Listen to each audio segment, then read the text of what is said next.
Okay, let's dive into this. You know, when we think of military drones, we usually picture their sleek aerodynamics, the high-tech optics, or the massive payloads they carry. But today, in this explainer, we're going to look right past that exterior shell. We're exploring the hidden internal engineering that actually keeps these machines alive in the absolute harshest combat zones on Earth.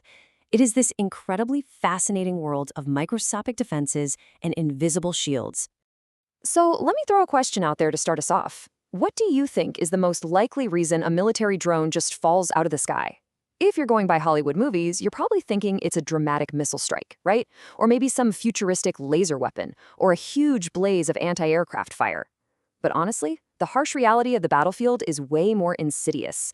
And frankly, it's a lot quieter. The truth is, it's almost never a missile. Often, it is something as remarkably simple as a single loose wire, or completely invisible electromagnetic waves. See, the internal components of a drone face relentless, high-frequency vibrations from their own engines. They get hit by sudden electromagnetic pulses, and they have to survive brutal, highly corrosive weather conditions. It's literally like throwing your living room TV into an industrial blender. These are the true invisible assassins of the drone world. If that internal electrical nervous system fails, well, the whole platform crashes. So, how do engineers actually protect this nervous system? Well, today we're looking at a roadmap of three main defense layers. First up, we have the physical link via connectors. Then, the invisible shield using electromagnetic compatibility.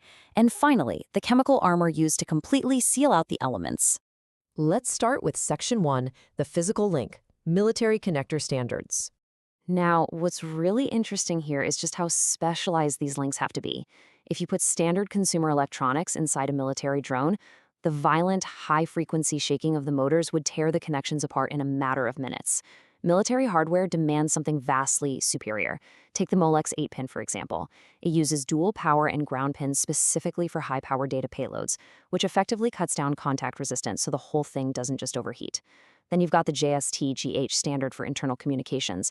This isn't just a simple plug you push in, it features an active latch-lock mechanism that physically secures the internal signals against all that intense vibration, meaning it literally cannot shake loose. And for the high-current propulsion systems, the engines themselves, engineers strictly mandate the AS150U or the XT series. These incorporate this absolutely ingenious anti-spark resistor design. Without it, the massive electrical surge of just plugging in a high-voltage battery would create a highly destructive arc, completely frying the drone's components before it even got off the ground. Moving right along to Section 2, the invisible shield, rigorous electromagnetic protection. But keeping the cables physically plugged in is really just the baseline. Let's shift our focus from physical shaking to the invisible realm of electronic warfare, which is all about fighting off electromagnetic interference, or EMI.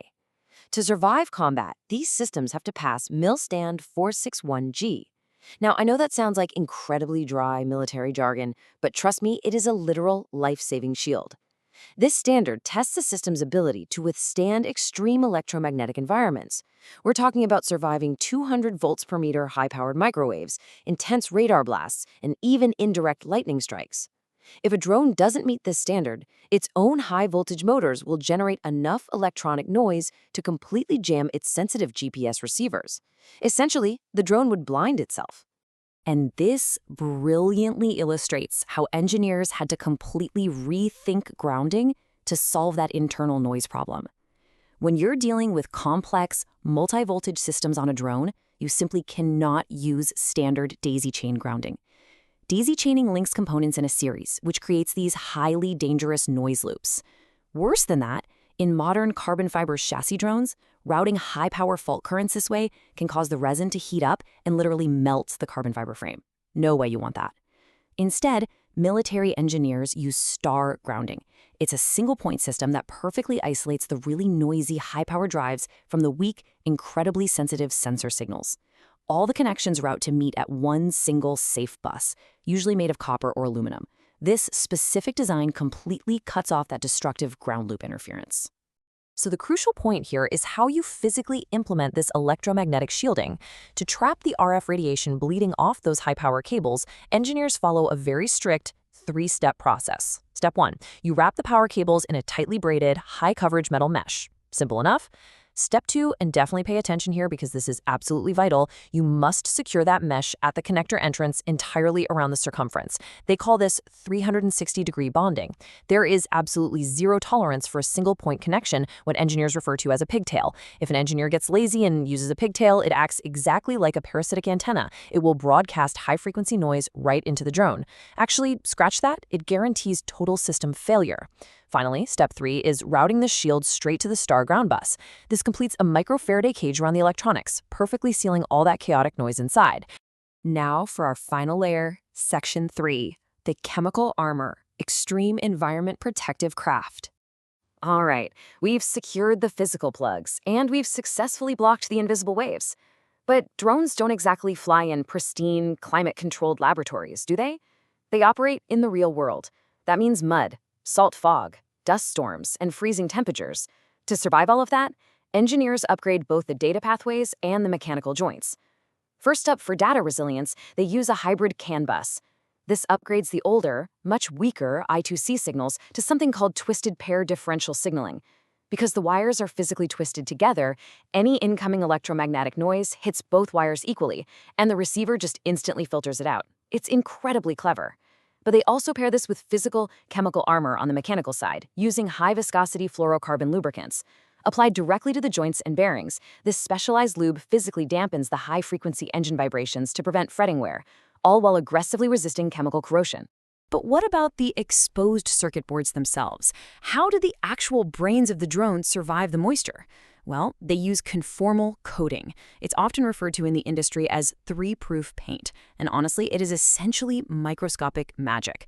You have acrylic, or AR, which is super easy to apply and great for general defense and quick repairs. Then there's polyurethane and epoxy, which offer the absolute ultimate rigid protection against harsh chemical solvents and serious physical abrasion. And for the most extreme environments imaginable, they use silicone or perylene.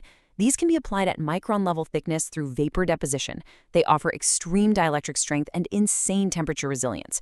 This chemical layer keeps the exposed circuit boards totally alive, insulating the components so perfectly that a drone can keep flying even if its interior gets completely soaked in a muddy storm. It really is mind-blowing how much hidden engineering goes into keeping these machines up in the air. I mean, it's like a giant puzzle. We've gone from locking down heavy-duty physical connectors to building these invisible Faraday cages, and finally literally painting on chemical armor. Which leaves us with a final, provocative thought to ponder. As electronic warfare continues to rapidly evolve with advanced directed energy weapons and much smarter signal jamming, what is the drone armor of tomorrow going to look like? Are we going to see entirely software-defined defenses, or will brand new metamaterials take the stage? Thank you so much for diving into the hidden engineering of aerospace survival with me today in this explainer. Keep asking questions, keep learning, and I'll catch you on the next one.